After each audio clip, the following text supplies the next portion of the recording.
Welcome to Alwar junction. So good morning everyone, कैसे आप सब लोग? I hope everyone is doing great. So आज मैं पहली बार वंदे भारत से जा रहा हूँ अलवर से गुड़गांव। सो आज मैं आपको अपना एक्सपीरियंस शेयर करूँगा कि कैसा मेरा एक्सपीरियंस था ट्रेन पे, कैसी जर्नी रही मेरी, क्या क्या सर्विस अवेलेबल है, क्या कॉस्ट है इस ट्रेन की अलवर से जाने के लिए।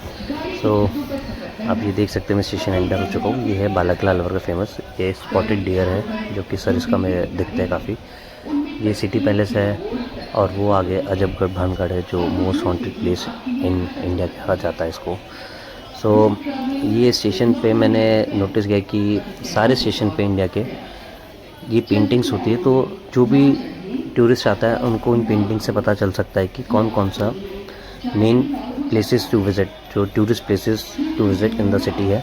आप कोई भी स्टेशन पे जाइए ये चीज़ देखें और आपको पता चल जाएगा कि हमको कहाँ का एक्सप्लोर करना है अलवर में या कोई भी सिटी में आप जा रहे हैं। अब देखिए मेरी ट्रेन आने वाली है और सामने आपको दूर दिख भी रही होगी।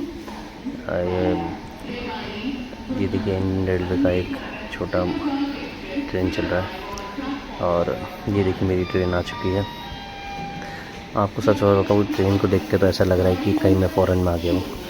पूरा यूरोपियन स्टाइल ट्रेन है और इस ट्रेन को देख के लगता है कि मेड इन इंडिया, और we are so proud of this कि इतनी अच्छी ट्रेन इंडिया में भी अब चालू हो गई है। और ये तो चेयर कार थी क्योंकि छोटी जर्नी है, बट अभी नई स्लीपर वंदे भारत भी शुरू हुई है। अगर लगता है कि फ्यूचर में कुछ हुआ तो मैं डेफिनेटली स्लीपर में भी जाऊंगा और आपको उसका भी अपना एक्सपीरियंस शेयर करूंगा। ये कितनी सुंदर ट्रेन है, बहुत ही अमेजिंग लग रही है ट्रेन, और मैं चाहता हूँ कि मेरा एक्सपीरियंस भी इतना ही अमेजिंग हो जितनी अच्छी ट्रेन है। So finger is crossed, so let's hope मेरा जर्नी भी बहुत अच्छी रहे। वैसे अलवर से करीबन ये ट्रेन 11:15 में चलती है और ट्रेन ऑन टाइम है। 11:12 पे ट्रेन आ चुकी है। 2 मिनट ही रुकेगी स्टेशन पे। ये ट्रेन की पंक्चुअलिटी देख के तो पहला जो पॉइंट कहेगी कि वो करेक्ट हो गया, टिक हो चुका है कि the train is on time, जो कि पहले बहुत डिले होती थी ट्रेन इंडिया में, बट अब बहुत ज़्यादा चेंजेस हुए रेलवे में कि अब ट्रेन डिले नहीं होती मैक्सिमम टाइम। 99% मैंने सुना कि अब इंडियन रेलवेज़ की सारी ट्रेन ऑन टाइम आती है। और मेरा कोच है C2। आप मानेंगे ये करीबन मेरे को जर्नी पड़ी कुछ 500 रुपीज़ की, जिसमें मेरा खाना इंक्लूड नहीं, क्योंकि छोटे रूट पे जो 1.5 घंटे का रूट होता है 1.5 आवर का करीबन, उसमें फूड इंक्लूड नहीं होता। अब लेट्स बोर्ड द ट्रेन। अब ट्रेन रुक चुकी है। मैं अपने केबिन जो मेरा ट्रेन का है उस पर जा रहा हूँ अपने बोर्डिंग करने के लिए। मैं अभी देख ही रहा हूँ कौन सा मेरा बोर्डिंग कोच है जिसमें मुझे चढ़ना है। बहुत एक्साइटेड हूँ गाइस, मैं आपको क्या बताऊँ इतनी सुंदर ट्रेन को देख के, और ये देख के कि इंडिया में भी अब इतनी सुंदर सुंदर ट्रेन और बनने लगी है। अब बोर्ड करने के बाद मैं आपको बताऊँगा अपना जर्नी का एक्सपीरियंस। सो अब आपको अंदर लेके चलता हूँ मैं। चलो, मैं अपनी वाइफ को बाय कर रहा था। ये हम चल चुके हैं 11:15 पे ट्रेन चल गई है, जो कि टाइम था, जो अलॉटेड टाइम उसी टाइम पे 2 मिनट का ही हॉल्ट होता है। अब इस ट्रेन का ये फ़ायदा है कि ये ट्रेन कोई भी हर स्टेशन पे नहीं रुकती है। ये अब सीधे यहाँ से रेवाड़ी रुकेगी और रेवाड़ी के बाद सीधे मैं गुड़गांव पहुँचूँगा। अप्रॉक्सीमेटली ये ट्रेन करीबन 1 आवर 40 मिनट्स लेती है हमको गुड़गांव पहुँचाने में, और 500 रुपीज़ में कोई बुराई नहीं इस ट्रेन में जर्नी करने के लिए, जो कि इतनी कंफर्टेबल है और इतने फीचर्स है इसमें। चार्जिंग भी ले लीजिए, वॉशरूम भी दे लीजिए, सब कुछ नीट एंड क्लीन है। मेरे को इस 500 रुपीज़ में आप माने कि हाई टी मिलेगी, जिसमें टी या कॉफ़ी और बिस्किट जो भी आपको चाहिए, टी के साथ बिस्किट चाहिए या कॉफ़ी के साथ बिस्किट चाहिए, वो आपको मिलेगा। और अगर आप लंबी जर्नी में जाते हैं जिसमें 3-4 घंटे की होती है, तो आपकी मील, आपके पास ऑप्शन रहता है कि आपको अपनी मील इंक्लूड करनी है, जिसमें प्रॉपर आपका खाना होता है। इसमें दाल, रोटी, रायता, एक सूखी सब्जी और एट द एंड आपको एक आइसक्रीम भी मिलती है। अब आप मानेंगे कि मैंने तो कुछ खाया नहीं, मतलब लिया नहीं खाने में, और ना ही मैंने कुछ हाई टी ली है। बट आप मानेंगे इतना अच्छे लोग हैं कि यहाँ के वेटर ने मुझे आइसक्रीम के लिए ऑफ़र भी किया था कि आपको खानी है क्या, बट आई सेड नो, क्योंकि अभी थोड़ा मैं शुगर को कंट्रोल कर रहा हूँ अपने। आप ये देखिए कि यहाँ पर पूरे साइन बोर्ड भी है अवेलेबल कि ट्रेन कहाँ से क्या है। अभी देखिए 128 किलोमीटर पर आवर की स्पीड पे ट्रेन चल रही है हमारे, 129 130 तक की स्पीड इसने मैक्सिमम अचीव करी, जो कि अपने आप में बहुत ही अनइमेजिनेबल से अनइमेजिनेबल है मेरे लिए कि इंडियन ट्रेन इतनी स्पीड पे चल रही है। जर्नी बहुत ही स्मूथ थी मेरी और काफ़ी कंफर्टेबल थे। लगेज के रखने के लिए ऊपर स्पेस है, ऐसा लग रहा था कोई आप प्लेन में ही जा रहे हैं ना कि कोई ट्रेन में। सर्विस बहुत अच्छी थी, सब बहुत कोऑपरेटिव थे स्टाफ वहाँ पर। मैंने जैसे वॉशरूम थोड़ा साफ़ नहीं था तो I said to the attendant कि आप वॉशरूम प्लीज़ क्लीन करिए, तो हाथों हाथ वॉशरूम क्लीन भी हो गया।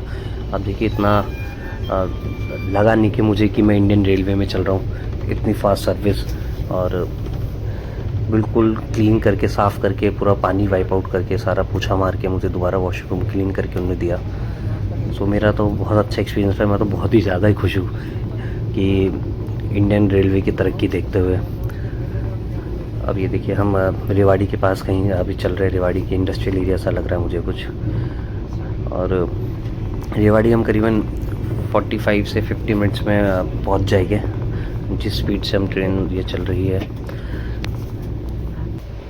सबसे अच्छी बात आप मानेंगे वंदे भारत की है कि सामने स्क्रीन पे सब कुछ मेंशन होता रहता है कि अगला स्टेशन कितने दूर है, कितना टाइम में हम पहुँचेंगे, क्या स्पीड चल रही गाड़ी की और क्या क्या इंस्ट्रक्शन है, वो बार बार स्क्रीन पे आते रहते हैं और अनाउंसमेंट होते रहते हैं इस पर। और अब हम थोड़ी देर में रेवाड़ी पहुंचने वाले से, रेवाड़ी के एंटर हो चुके हैं। अब मैं आपको बता दूं रेवाड़ी हरियाणा का सबसे बिगेस्ट जंक्शनों में से है और यहाँ से करीबन 6 से 7 रूट होते जो चेंज होता है अलग अलग स्टेट्स के लिए।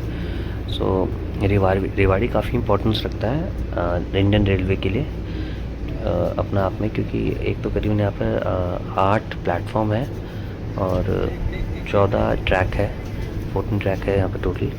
काफ़ी बड़ा और काफ़ी इम्पोर्टेंस जंक्शन है पूरे इंडियन रेलवे के लिए, नॉर्थन इंडियन रेलवे के लिए। रेवाड़ी अपना आप में एक डेवलपिंग सिटी है।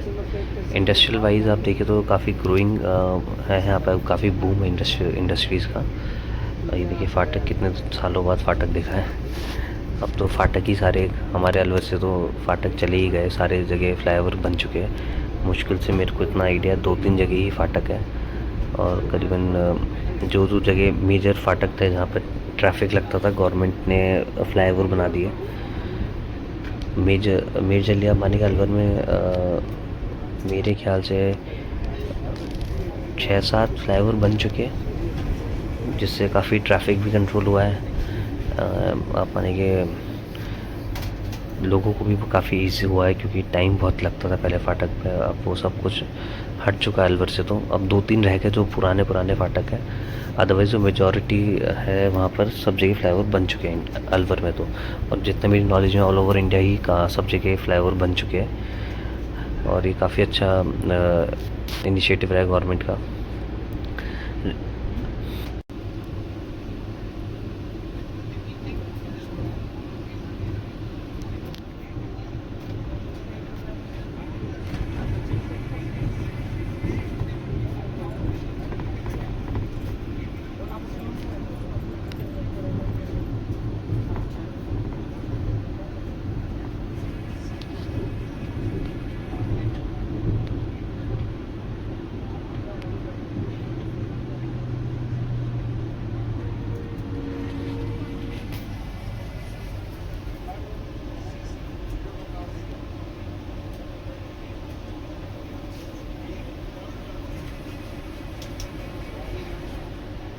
जैसा कि मैंने आप सबको पहले ही बताया था कि शहर के सारी फेमस स्पॉट है जो स्टेशन पे दिखाते हैं इमेज के द्वारा। देखिए रेवाड़ी की भी जो भी फेमस जगह जहाँ पर आप विज़िट करना चाहिए आपको, आप रेवाड़ी आए तो ये सब मेंशन है पूरी पेंटिंग के द्वारा और अपना आप में बहुत ही सुंदर काम है ये। और मेरे को लगता है कि कितना अच्छा इनिशिएटिव एक शहर को प्रमोट करने के लिए गवर्नमेंट का। आप देखिए पेंटिंग में भी इतना सुंदर तरीके से दिखा रखा है, ऐसा लगता है कि एक्चुअल जगह ही है। आप देखिए कितनी सुंदर पेंटिंग है, बहुत अच्छी चीज़ है गवर्नमेंट का ये इनिशिएटिव। और मैं तो बहुत ही खुश हूँ कि हर स्टेशन पे को सौंदर्य करने के लिए इतना छोटा छोटा प्रयास है करा है गवर्नमेंट ने, जिससे हर स्टेशन को इम्पोर्टेंस बढ़ी है अपना आप में। और आप चलते हुए भी गाड़ी से देखते तो कितना सुंदर लगता है स्टेशन, कितना नीट एंड क्लीन है, साफ़ सफाई है पूरे स्टेशन पे। आप देखिए गंदगी भी नहीं दिख रही। सो अब हम यहाँ से निकल चुके गुड़गांव के लिए। अब आप आने के कि अगर मैं बाय कार आता तो गुड़गांव आते आते मेरे को करीबन 2000 से 2500 रुपये मेरे लग जाते बाय कार, जो कि अगर और ट्रेन से मुझे करीबन 500 रुपये ही लगे। तो काफ़ी कॉस्ट इफ़ेक्टिव भी है ट्रेन से आना। और ये तो वंदे भारत, अगर आप दूसरी ट्रेन से आते तो वो करीबन 300-400 की रेंज में आ जाती है। और मैं तो बहुत खुश हूँ। पर आप मानिए जब आपको एक ही जगह जाना हो तो ट्रेन का जाना काफ़ी इजी रहता है। और क्योंकि मुझे गुड़गांव में एक ही लोकेशन पे जाना है तो इसलिए मैंने सोचा कि इस बार मैं ट्रेन से जाता हूँ। एक नया एक्सपीरियंस भी होगा मेरे लिए और एक जर्नी भी अच्छी हो जाएगी, क्योंकि मैं चेंज चाहता था, क्योंकि गाड़ी से बहुत ट्रैवल होता है मेरा।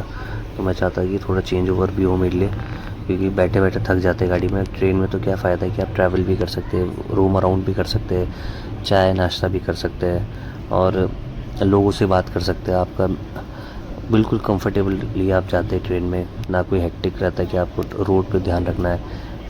बहुत ही मज़ा आया मुझे तो इस जर्नी में। और देखिए मेरा जंक्शन भी आ चुका है, ऑन टाइम है ट्रेन बिल्कुल, और पता ही नहीं चला कितनी जल्दी मैं गुड़गांव पहुंच गया हूँ। बहुत ही मज़ा आया मुझे। मेरी तरफ से 10 आउट ऑफ 10 है वंदे भारत को। फुली सेटिस्फाइड हूँ मैं सर्विस के, जो कंफर्ट है इस ट्रेन का, जो ऑप्शंस अवेलेबल है आपको जर्नी में, सब कुछ था।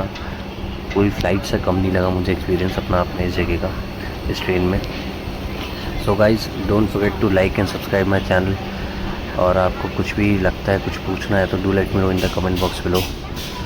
और मुझे सब बताना है कौन कौन वंदे भारत में बैठ चुके हैं, और वंदे भारत स्लीपर में खासकर कौन कौन लोग बैठ चुके हैं और कहाँ कहाँ से जर्नी करी है। So everyone, take care of yourself and explore or live free. Bye bye.